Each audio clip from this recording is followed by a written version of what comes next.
माँ ओ माँ ओ माँ, पास बुलाती है कितना रुलाती है, याद तुम्हारी जब जब मुझको आती है।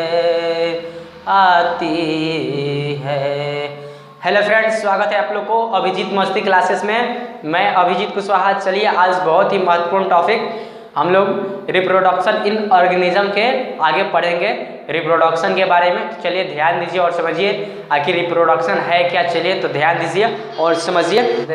चलिए ध्यान दीजिए, रिप्रोडक्शन का परिभाषा पहले जान लेते हैं।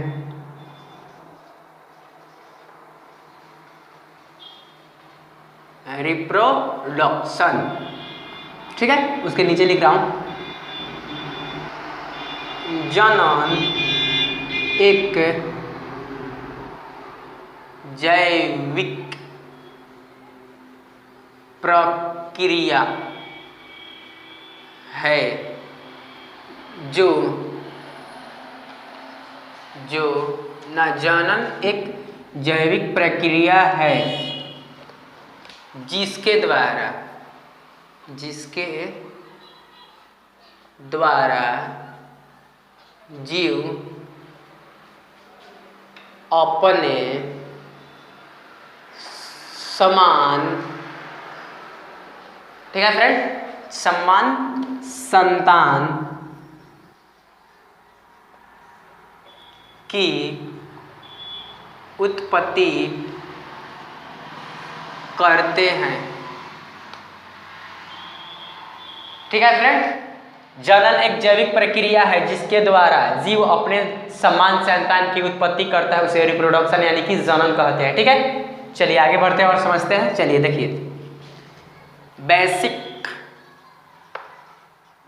Basic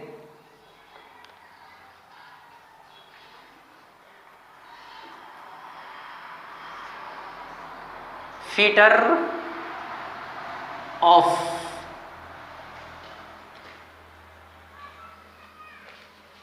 reproduction.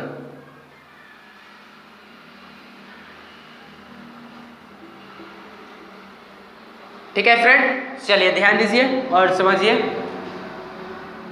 पहला देखिए,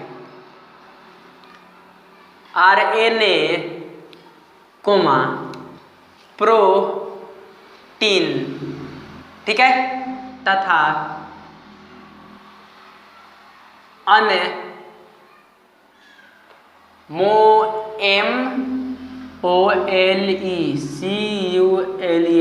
मोलिक्यूलस, क्या लिखे हैं फ्रेंड, मोलिक्यूलस, अणु का निर्माण करते हैं। ठीक है फ्रेंड, चलिए दूसरा देखिए, डीएनए का रेप्लिकेशन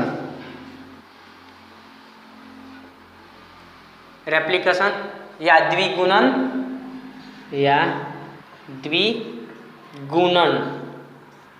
क्या लिखे हैं फ्रेंड, या द्विगुणन। ठीक है, चलिए सेल द्विगुणन, ठीक है, इतना ही होगा। चलिए तीसरा देखिए,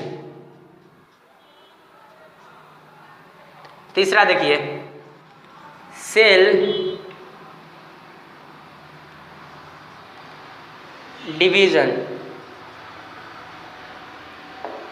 सेल डिवीजन कोशिका विभाजन। ठीक है फ्रेंड, चौथा देखिए, सेल ऑफ ग्रोथ, यानी कि कोशिका का वृद्धि, यानी कि कोशिका का वृद्धि। ठीक है फ्रेंड, इतना तक तो आप लोग समझ चुके होंगे। तो चलिए आगे बढ़ते हैं और समझते हैं। चलिए ध्यान दीजिए और चलिए आगे बढ़ते हैं और समझते हैं। चलिए देखिए, वर्क ऑफ रिप्रोडक्शन, REPRODUCTION, यानी कि जनन से लाभ, जनन से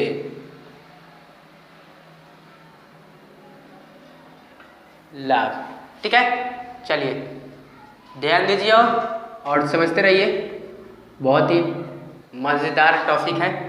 चलिए देखिए पहला देखिए, इससे जीवों में इससे जीवों में जाति नियंत्रण बनी रहती है, जाति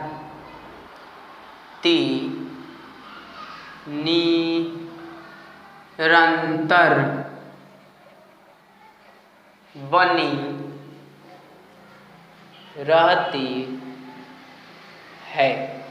ठीक है फ्रेंड, चलिए दूसरा देखिए और समझिए।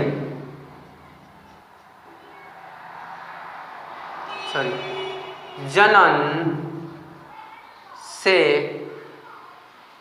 प्रतिस्थापन होता है। ठीक है फ्रेंड, चलिए तीसरा देखिए, जनन से प्रतिस्थापन होता है, तीसरा नहीं इसी में है, अर्थात जो जीव वृद्धि ठीक करते हैं, जो जीव वृद्धि करने या बीमारी के कारण या दुर्घटना के कारण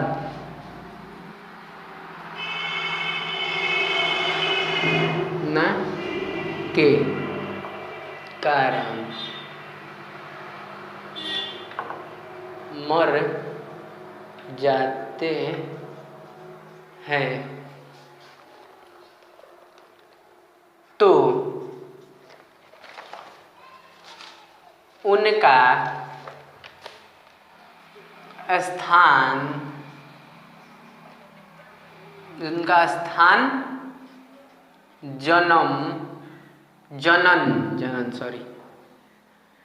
जनन के द्वारा ही पूरा होता है। ठीक है फ्रेंड, देखिए जनन से प्रतिस्थापन होती है, अर्थात जो जीव जीवन वृद्धि करने या बीमारी के कारण, दुर्घटना के कारण मर जाते हैं, तो उनका स्थान जनन के द्वारा ही पूरा होता है। यानी मान लीजिए ना कोई फ्रेंड, मान लीजिए हमारे पे ही उदाहरण ले लीजिए, मान लीजिए हम बाइक चला रहे हैं, भगवान ना करे कि मेरे किसी कारणवश मेरा दुर्घटना हो जाए और वहीं पे मेरा मृत्यु हो जाए, तो मेरा मृत्यु हो जाएगा, तो हमारे बदले में तो जनन ही के कारण, तो रिप्रोडक्शन के ही तो कारण वहाँ पर मेरे बदले कोई नए बनेंगे जीव मनुष्य, तो उस जगह पूरा होगा। चलिए उम्मीद करते हैं आप लोग कुछ समझ में आ चुका होगा। चलिए आगे देखिए और समझिए। तीसरा देखिए,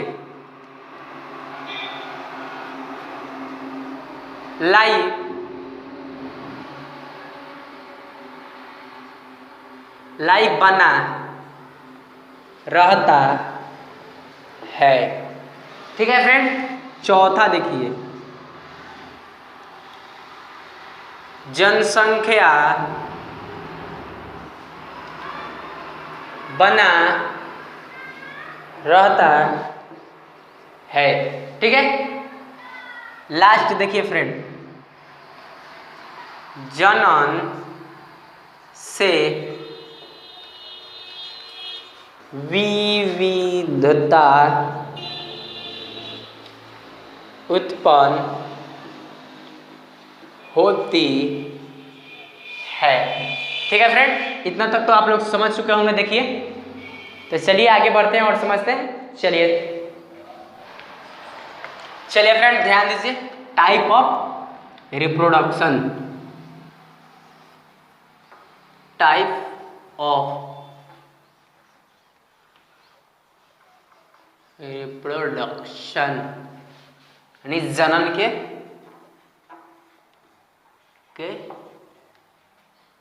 प्रकार। ठीक है, चलिए देखिए फ्रेंड, जनन के दो प्रकार होते हैं सेक्सुअल रिप्रोडक्शन और असेक्सुअल रिप्रोडक्शन। ठीक है फ्रेंड, तो चलिए ध्यान दीजिए, यानी कि लैंगिक जनन और अलैंगिक जनन। देखिए इन दोनों में अंतर देखते हैं, सेक्सुअल में और असेक्सुअल रिप्रोडक्शन में। देखिए असेक्सुअल रिप्रोडक्शन,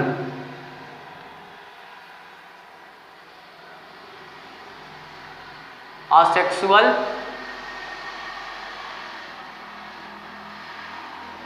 रिप्रोडक्शन यानी कि अलैंगिक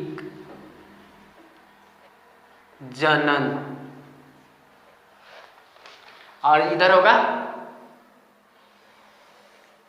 sexual reproduction, SEXUAL sexual, REPRODUCTION यानी कि लैंगिक जनन। ठीक है, चलिए इन दोनों में अंतर देखते हैं। ठीक है, मजा आएगा आप लोगों को पढ़ने में। चलिए ध्यान दीजिए, पहला असेक्सुअल रिप्रोडक्शन में देखिए पहला विशेषता इसका, यानी कि अंतर देखिए, इसमें सिंगल पेरेंट बनता है, यानी कि एक जनक। मान लीजिए ना, उदाहरण ले लीजिए, जैसे ये मान लीजिए अमीबा है, ऐसे नहीं, अमीबा है। ठीक है,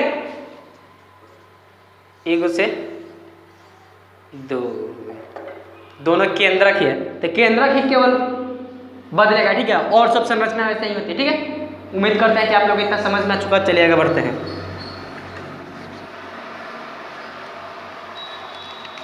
ठीक है फ्रेंड, देखिए, और इसमें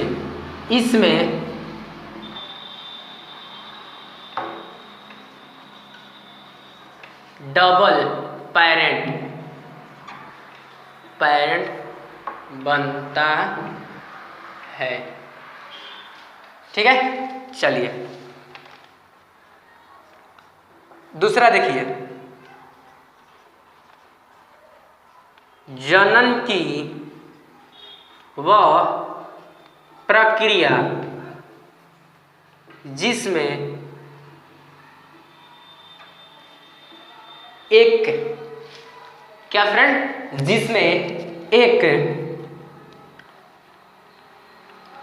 जिसमें एक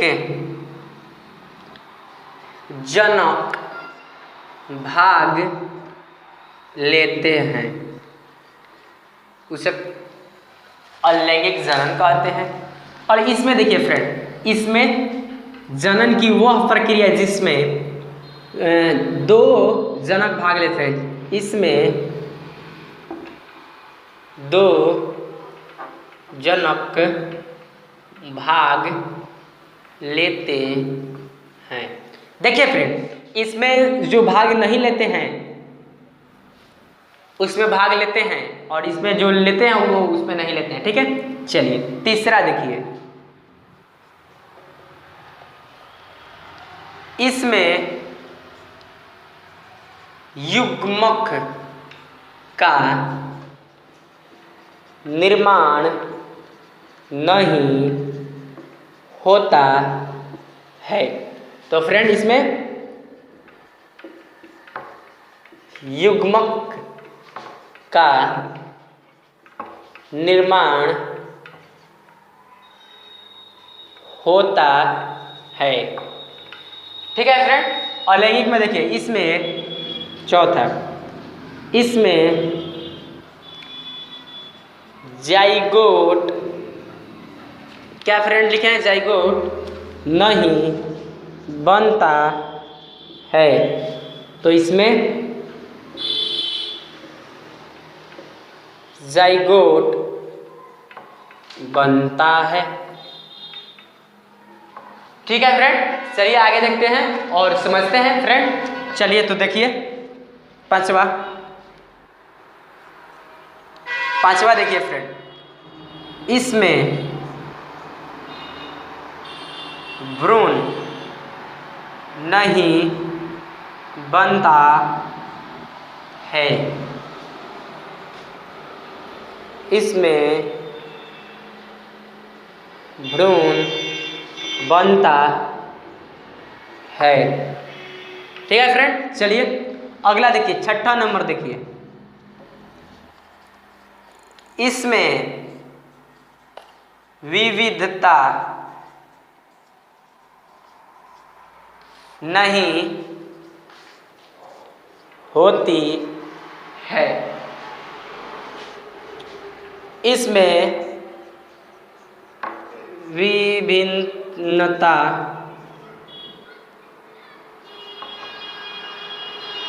होती है। ठीक है फ्रेंड, उम्मीद करते हैं कि आप लोग को इतना समझ में आ चुका होगा। तो चलिए जल्दी से स्क्रीनशॉट ले लीजिए, तो हम लोग आगे बढ़ते हैं और समझते हैं। ठीक है, चलिए फ्रेंड अगला अंतर देखते हैं। 7वां नंबर, इसमें समसूत्री विभाजन होता है। समसूत्री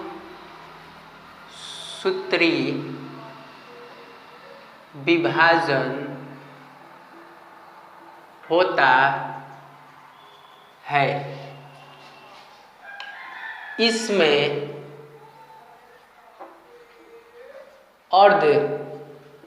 अर्धसूत्री विभाजन होता है। ठीक है फ्रेंड, चलिए अगला 8वां नंबर विशेषता देखिए इसका। चलिए 8वां नंबर देखिए, इसमें जीन विनिमय नहीं होता है। इसमें जीन विनिमय होता है। ठीक है फ्रेंड, 9वां नंबर विशेषता देखिए इसका। देखिए इसमें गुणसूत्र